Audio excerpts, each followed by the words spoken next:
maaltu ture maali gochi kun eessammatti maalirraa dhufti hin shakkitanii wanti taa'amee bakka taa'ame sanitti maaltu taa'amaa ture akkamittis rakkoo kun sin rakkoo danda'e. Waan guyyaa kaleessaa yoo ta'e sa'aatii 5 akkabaabitti sagaleetu jira. Sagalee garaagaraa kanatu jira. Shakkee gibbii makiyya keessa deddeemaa ture. Booda ammoo sagalee wayii dhukaa sanatti fakkaataa dhagahee afoodhaallee maatiillee bakki dalagaallee waan jijjiruufi sa'aatii 6 fi daqiiqaa 40 akkas bahe sagalee dhagahee bahe ka'ee karraa banadhee gadi bahee akkana gargalee yoo jedhu naannoo lafa OMN'if jennu san yoo ta'e nallee ta'uu baatte achirraa mallattoon lukatti na dhukaasanii deebi'ee akkana gargalee yoo aguma san ani qophii waan hin qabneefi waan barbaachisu ijoollee mana jirtullee akkam fidha jedhee waan akkana gargalee waa fudhadha jedhu ka lammaffaa garumaan gargaleetti asirraa kun gudeeda kana na dhahee kanarra xarafeetti asiin ol xarafe akkana akkuma zooretti akkana fakkaatutti ilaamaan isaa daarektii laphee kanarraa akkana waan zooreef kun asumaan cooreeti kanarra akkanuma akka zooretti harkaa fi kanarrallee akkasuma na cooree ka lammaffaa xiqqoodha asirra kanaa fi akkana kun garaacha kanarra asirra na xarafe kanarra na xarafe kun ammoo waan kanarraa madde jedhee kijibuu hin danda'u madda ammoo wanni kaleessa nutti jirtu akkuma beekamu haga muraasa jiruu teennaaf ummata keennaaf saba keennaaf fafakkeeffannee sochoonee jirra. Sochii kana diinni kamiyyuu nun jaalatu karama kamiinuu diinni nun jaalatu homaa ani saba kiyya keessaa waan garaagaraa gadoo maalii jedhan hin qabu nama lubbuu naaf kennu malee an saba kiyya keessaa nama lubbuu na balleessu hin qabu bitameellee dhufu dhiigaanillee kenna ta'ee bitameellee dhufu karooruma diinaati wanni kun waan yeroo hedduu qindeeffamaa ture hin mijoofne baruma wayyaanee san qindeeffamaa waan ture yeroo hedduu achi as aga jara balleessinellee oma qindeeffamutu jira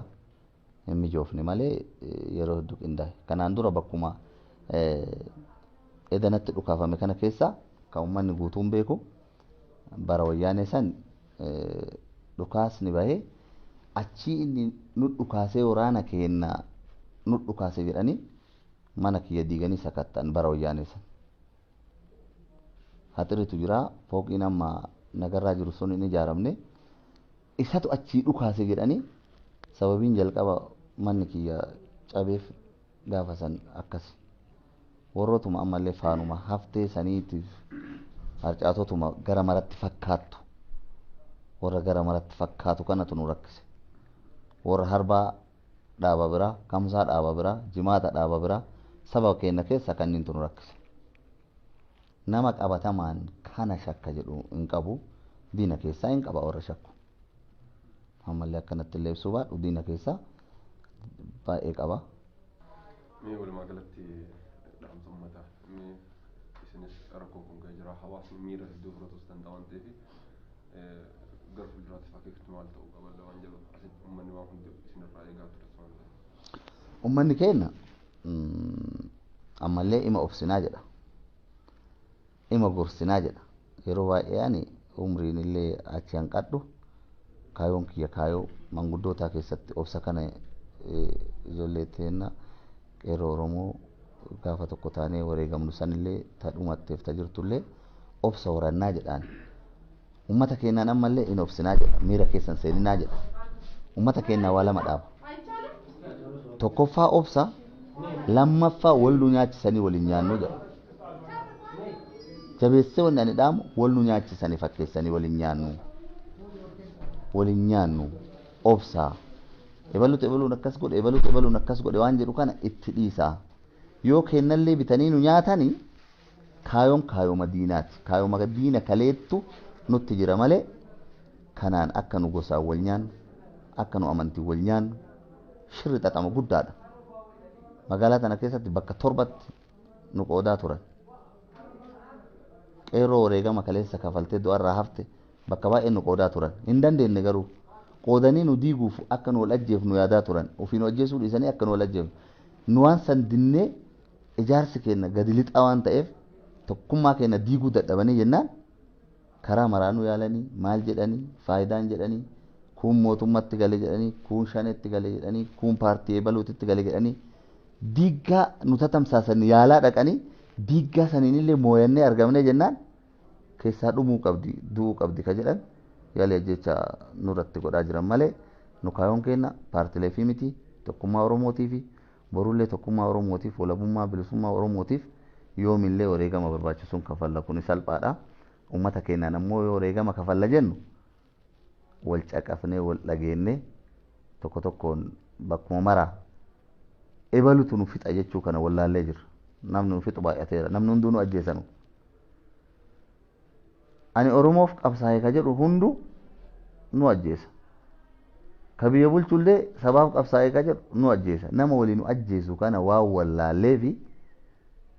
wallaala akkasiin qabnu itti obsinee waan itti dhoysineef tokkummaan keenya osoo hin diigamin abbaan du'e yaaduu karabbi hambisee hafu ammallee mari'annee tokko taane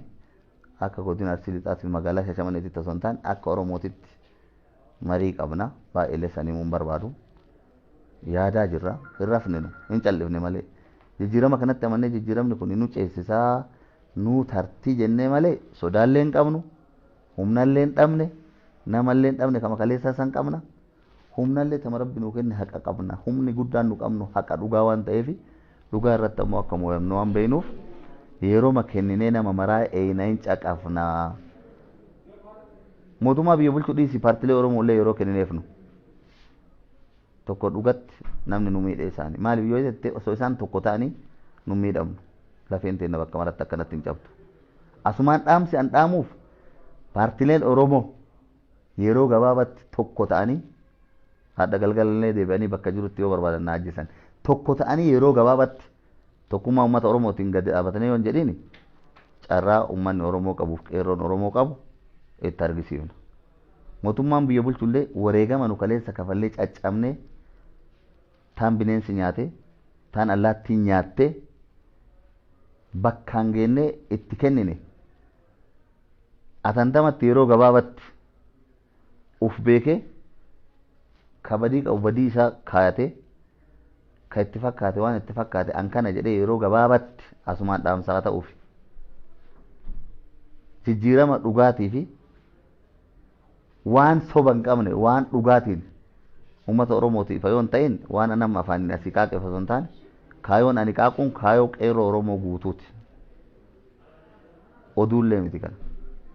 qabatamatti yeroo gabaabatti tokkummaa keenyaan warri du'arraa hafe waan argisiifna yoomillee wareegama nu barbaachisu tokkummaa keenyaaf walabummaa teenyaaf nagaa biyya teenyaatiif hin kafalla.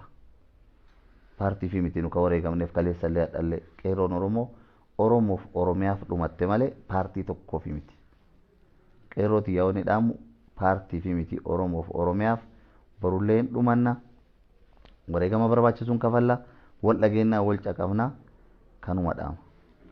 Galatoomaa isinillee.